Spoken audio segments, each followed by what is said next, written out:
Project management certainly has a lot of complex methodologies, and most of them are very rigidly applied. You can get certifications in very specific methodologies.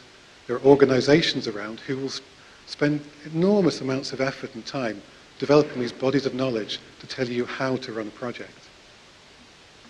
One company I had some fun with a year or two back, developed a very complex but very elegant methodology. It had a number of stages from the first idea going right the way through to delivery of the project. And inside each of these steps, there were a number of micro steps and documents that were required. On paper, it looked really good. They applied this methodology to all of their projects, which was interesting given that this organization had projects ranging from simple upgrades of software on laptops right the way through to multi-site, multinational implementations of IT systems like SAP.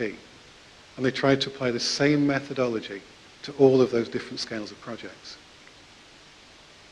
Perhaps unsurprisingly, the project teams found their own ways to get through this methodology, to put the ticks in the boxes that were required whilst doing what they actually needed for their projects.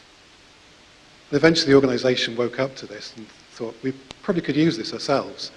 Let's turn them into formal route maps to tell different types of project how they can navigate through this massive steps. They probably could have saved themselves a load of time if they'd thought about that at the beginning and made the methodology more flexible. Here's an extreme example of command and control.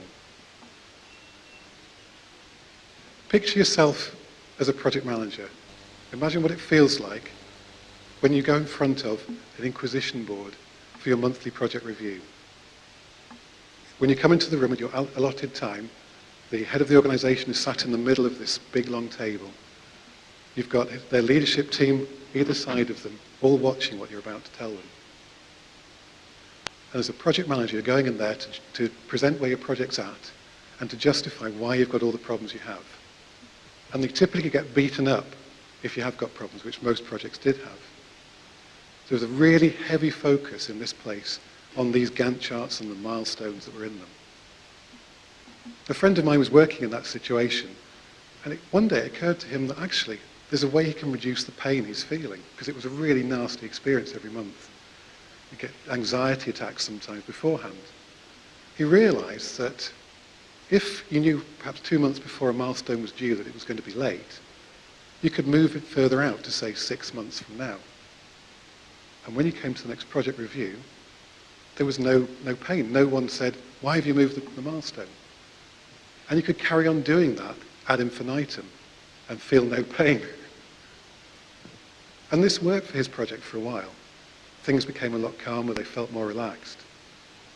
But after a short period, they realized that actually it was causing more damage than good, because there was no visibility of the problems they were actually having in the project. And when they went to ask for more resource or more money, the Inquisition Board quite reasonably said, you don't need it. Everything's fine, you're ahead of schedule, your milestones are all okay.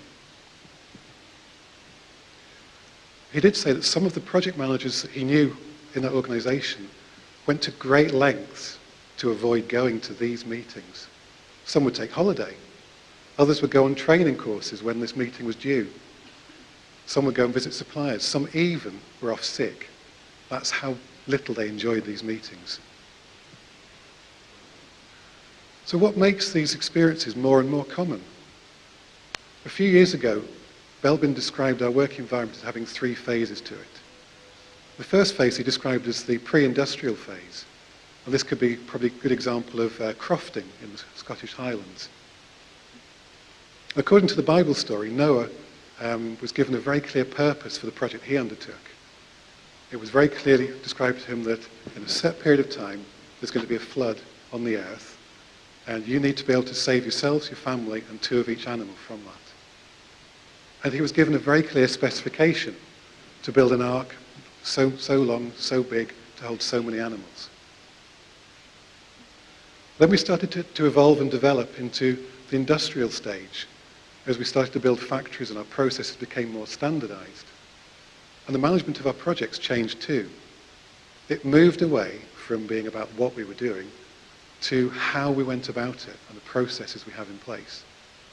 And those are the projects that I'm certainly very familiar with, and maybe you are as well. We're now moving into a third phase, which Belbin has termed as the post-industrial phase.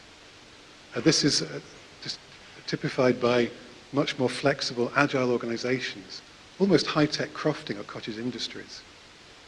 I've been writing a book recently with a colleague based 300 miles away, and we've used this new flexibility and more agile way of working to deliver a book in just 6 months without having to keep driving 300 miles to have all of our meetings.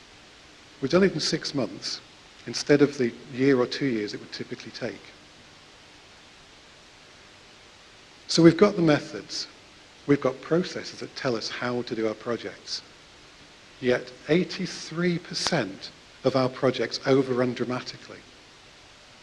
83% of our projects cost far more than we planned.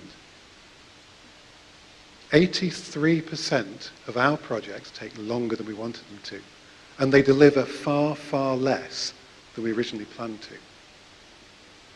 My projects were no different. Even with 20 years experience in being involved with projects, knowing methodologies, understanding processes, mine were right up there. My projects were failing at that kind of rate. We spent some time a year ago asking about 20 companies what it was that made their projects fail. It was interesting what they told us, that the projects don't fail because of documentation. Their projects do not fail because of complex and beautiful methodologies. Their projects do not fail because of processes. They fail because of people, because of how people behave when they're on projects. They fail because of how people communicate or don't. And they fail because of the relationships that people build up or don't build up when they're working in a project team.